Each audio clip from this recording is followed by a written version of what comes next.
Question number 33, glycolysis का लक्षण है। ए प्रोटीन का ग्लूकोज में बदलना, बी ग्लूकोज का फ्रक्टोज में बदलना, सी स्टार्च का ग्लूकोज में बदलना, डी ग्लूकोज का पायरुविक अम्ल में बदलना।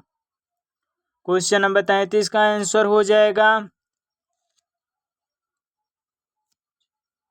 डी ग्लूकोज का पायरुविक अम्ल में बदलना। क्वेश्चन नंबर 34, हेक्सोज मोनोफॉस्फेट सट में CO2 अणु की संख्या ए ग्लाइकोलाइसिस के तुल्य होती है, बी ग्लाइकोलाइसिस से कम होती है, सी ग्लाइकोलाइसिस से अधिक होती है, डी ग्लाइकोलाइसिस से बहुत कम होती है। क्वेश्चन नंबर 34 का आंसर हो जाएगा सी ग्लाइकोलाइसिस से अधिक होती है। क्वेश्चन नंबर 35, ग्लाइकोलाइसिस की क्रिया का सूत्र है। ए C6H12O6 2 C3H4O3 plus 4H, B दिया है C6H12O6 plus 6CO2 plus 6H2O, सी दिया है 6H2O plus 6CO2 C6H12O6 plus 6O2, D दिया है उपयुक्त में से कोई नहीं। क्वेश्चन नंबर 35 का आंसर हो जाएगा ए C6H12O6 2 C3H4O3 plus H4H। Question number 36, यदि ग्लूकोज के 1 मोल का CO2 तथा H2O में संपूर्ण उपचयन होकर 686 किलो कैलोरी निकलती हो एवं ATP के 1 मोल के उच्च ऊर्जा फास्फेट आबंध में उपलब्ध उपयोगी रासायनिक ऊर्जा 12 किलो कैलोरी हो, तो ग्लूकोज के एक अणु से अधिकतम कितने ATP अणु बनेंगे। एम दिया है 2, बी में दिया है 30, सी में दिया है 57, डी में दिया है 1। क्वेश्चन नंबर 36 का आंसर हो जाएगा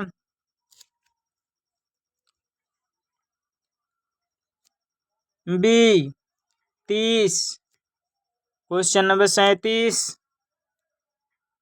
जब पायरुविक अम्ल के एक अणु के अनाक्सी श्वसन से लैक्टिक अम्ल बनता है तो ए 3 ATP अणु की हानि होती है, बी 6 ATP अणु की हानि होती है, सी 2 ATP अणु का लाभ होता है, डी 4 ATP अणु का लाभ होता है।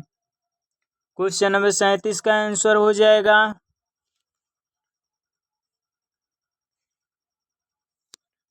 बी 6 ATP अणु की हानि होती है। क्वेश्चन नंबर 38, यूकैरियोट में ग्लूकोज के एक अणु के पूर्ण ऑक्सीकरण द्वारा ATP का शुद्ध लाभ होता है। A 20 ATP, B 36 ATP, C 46 ATP, D 8 ATP।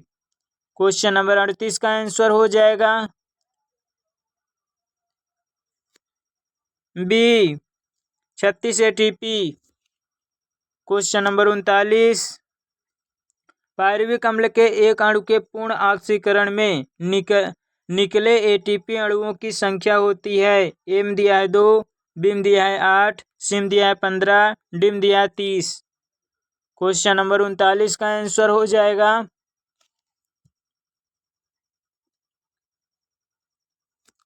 C 15। Question number 40, सार्वभौमिक हाइड्रोजन ग्राही होता है। एम दिया है ATP, बी में दिया है FMN, सी में दिया है कोफैक्टर ए, डी में दिया है NAD। क्वेश्चन नंबर 40 का आंसर हो जाएगा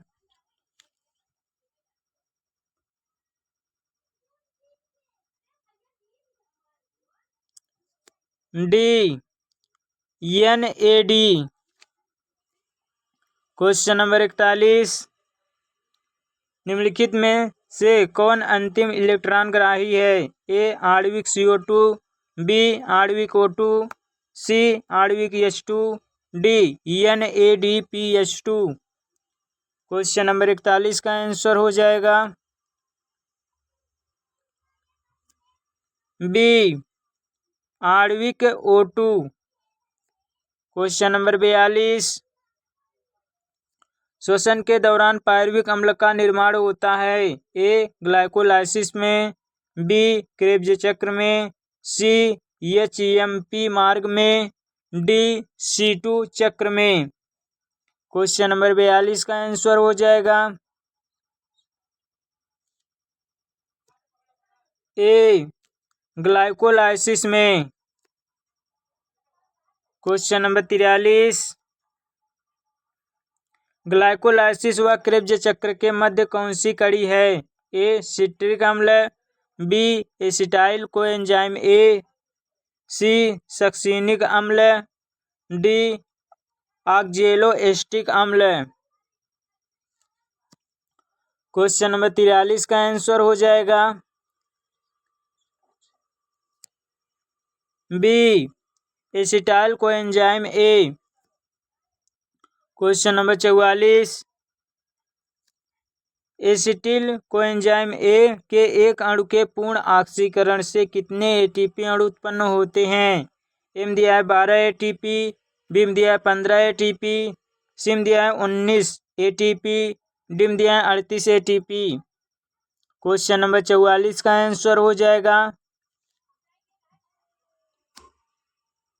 ए 12 ATP।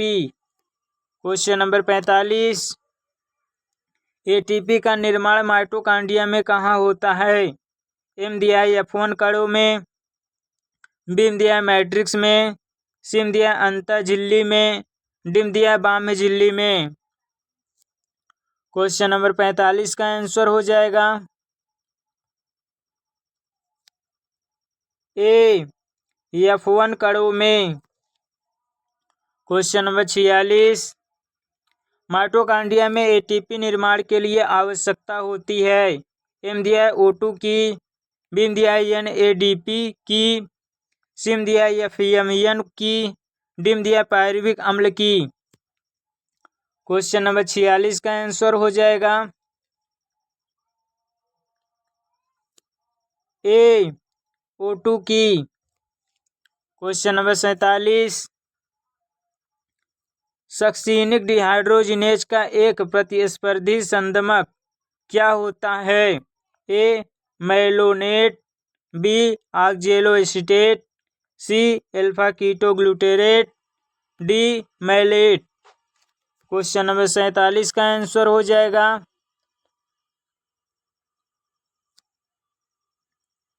ए मैलोनेट। क्वेश्चन नंबर 48, क्रेब्स चक्र होता है? ए डिक्टियोसोम में, बी माइटोकॉन्ड्रियल मैट्रिक्स में, सी लाइसोसोम में, डी अंतःप्रदब्बी जालिका में। क्वेश्चन नंबर 48 का आंसर हो जाएगा बी माइटोकॉन्ड्रियल मैट्रिक्स में। क्वेश्चन नंबर 49, क्रेब्स चक्र के सक्सीनेट स्तर पर हटने वाले हाइड्रोजन परमाणु ग्रहण किए जाते हैं? ए FAD द्वारा, बी ADP द्वारा, सी ATP द्वारा, डी NAD द्वारा। क्वेश्चन नंबर 49 का आंसर हो जाएगा ए FAD द्वारा। क्वेश्चन नंबर 50, श्वसन क्रिया में फास्फेट बंध ऊर्जा का सर्वाधिक मात्रा में उत्पादन होता है? ए अनाक्षी श्वसन में, बी ग्लाइकोलाइसिस में, सी क्रेब्स चक्र में, डी उपयुक्त में से कोई नहीं। क्वेश्चन नंबर 50 का आंसर हो जाएगा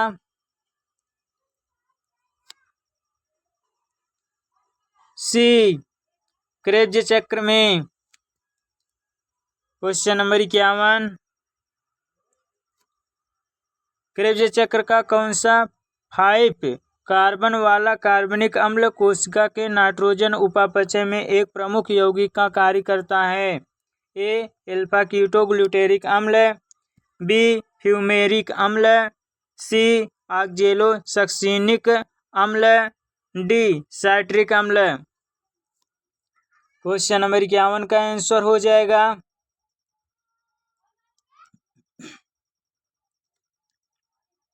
ए अल्फा कीटोग्लूटेरिक अम्ल। Question number 52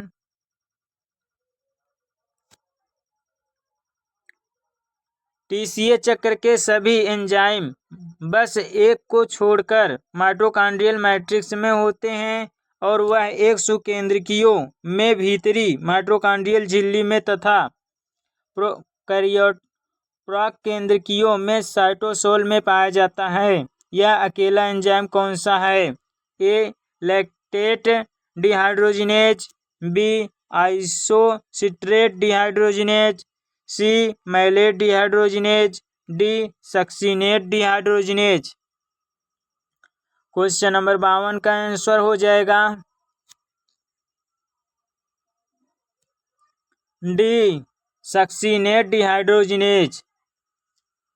question number 53 Krebs चक्र का प्रारंभ किसके द्वारा होता है? ए पायरुविक अम्ल से, बी हाइड्रोक्लोरिक अम्ल से, सी कार्टिकोस्टेरॉइड से, डी लाइसिन से। क्वेश्चन नंबर 53 का आंसर हो जाएगा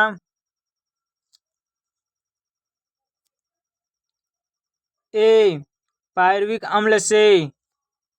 क्वेश्चन नंबर 54 क्रेब्स चक्र में निर्माण होता है ए ग्लूकोज से लैक्टिक अम्ल का, बी पायरुविक अम्ल परिवर्तित होकर ऊर्जा में रूपांतरित होता है, सी ग्लूकोज में पायरुविक अम्ल का, डी एडीपी से एटीपी का। क्वेश्चन नंबर 54 का आंसर हो जाएगा बी पायरुविक अम्ल परिवर्तित होकर ऊर्जा में रूपांतरित होता है। क्वेश्चन नंबर 55 माइटोकॉन्ड्रिया में इलेक्ट्रॉन अभिगमन तंत्र स्थित होता है ए बाहरी झिल्ली में, बी अंतरक्रिस्टी कोष्ठ में, सी आंतरिक झिल्ली में, डी मैट्रिक्स में। क्वेश्चन नंबर 55 का आंसर हो जाएगा सी आंतरिक झिल्ली में। क्वेश्चन नंबर 57 साइटोक्रोम किसमें सहायता करता है? ए ग्लूकोज के ऑक्सीकरण में, बी ऊर्जा की विमुक्ति में, सी इलेक्ट्रॉन के परिवहन में, डी वृद्धि में। क्वेश्चन नंबर 56 का आंसर हो जाएगा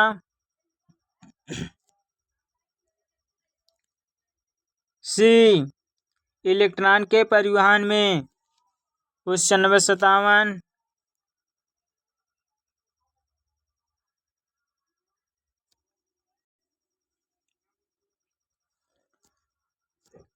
क्वेश्चन नंबर 57 ईटीएस में अंत में इलेक्ट्रॉन जुड़ता है ए साइटोक्रोम से, बी H2 से, सी O2 से, डी H2O से। क्वेश्चन नंबर 57 का आंसर हो जाएगा सी O2 से। क्वेश्चन नंबर 58 प्लास्टोसाइनिन में उपस्थित होता है ए CU, बी Fe, सी Ca, D K। Question number 58 का आंसर हो जाएगा ए CU। क्वेश्चन नंबर 59 श्वसन श्रृंखला में अंतिम साइटोक्रोम होता है A cytochrome A1, B cytochrome A3, C cytochrome C, D cytochrome B। Question number 59 का आंसर हो जाएगा A cytochrome A1। Question number 60, EMP पथ के दौरान कुल एटीपी का उत्पादन होता है।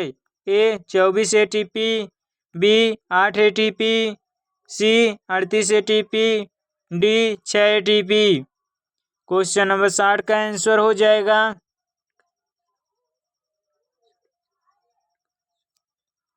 B 8 ATP. क्वेश्चन नंबर 61, ऑक्सीकरणीय फास्फोरिलीकरण होता है। ए प्रकाश संश्लेषण में, बी श्वसन में, सी वाष्पोत्सर्जन में, डी प्रोटीन संश्लेषण में। क्वेश्चन नंबर 61 का आंसर हो जाएगा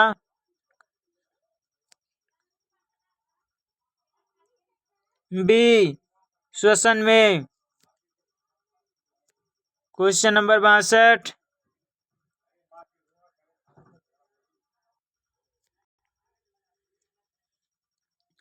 क्वेश्चन नंबर 62, श्वसन दर प्रभावित होती है। ए तापक्रम से, बी प्रकाश से, सी ऑक्सीजन से, डी उपयुक्त सभी से। क्वेश्चन नंबर 62 का आंसर हो जाएगा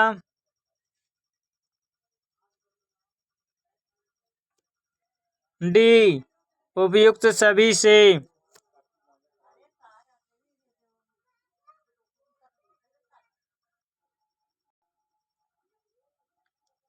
विगत वर्षों के प्रश्न। क्वेश्चन नंबर 63, अनाक्षी श्वसन होता है। ए माइटोकॉन्ड्रिया में, बी लाइसोसोम में, सी साइटोप्लाज्म में, डी केंद्रक में। क्वेश्चन नंबर 63 का आंसर हो जाएगा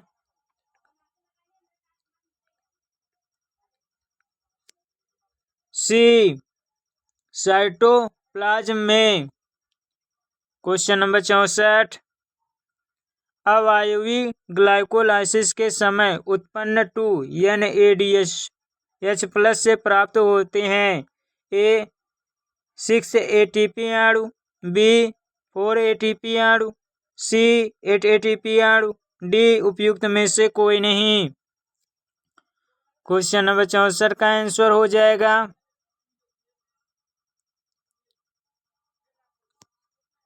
ए 6 एटीपी अणु। क्वेश्चन नंबर 65,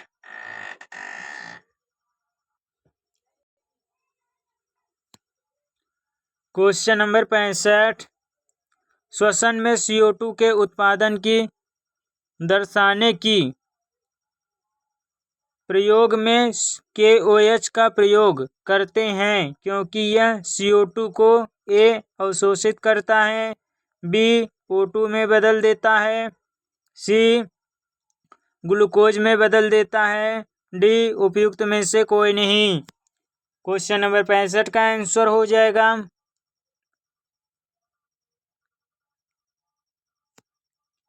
ए अवशोषित करता है। क्वेश्चन नंबर 66, कौन सा भाग ऑक्सीजन की कमी में श्वसन कर सकता है। ए पत्ती, बी बीज, सी तना, डी जड़। क्वेश्चन नंबर 66 का आंसर हो जाएगा बी बीज। क्वेश्चन नंबर 67, पादपों में ऊतकों की क्षति क्या प्रदर्शित करती है। ए श्वसन में अस्थायी वृद्धि, बी श्वसन में अस्थायी वृद्धि, सी श्वसन की घटी हुई दर, डी कोई भी श्वसन नहीं होता। क्वेश्चन नंबर 67 का आंसर हो जाएगा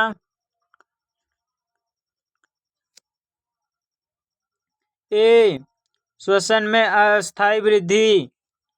क्वेश्चन नंबर 68, क्रेब्स चक्र का प्रमुख महत्व है।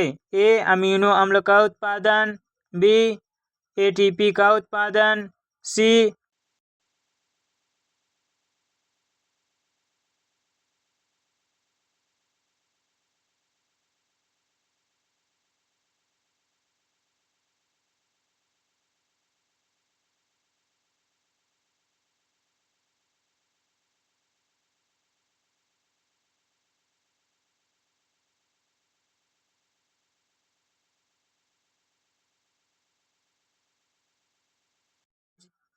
सी मूल शीर्ष, डी पत्रकलिका।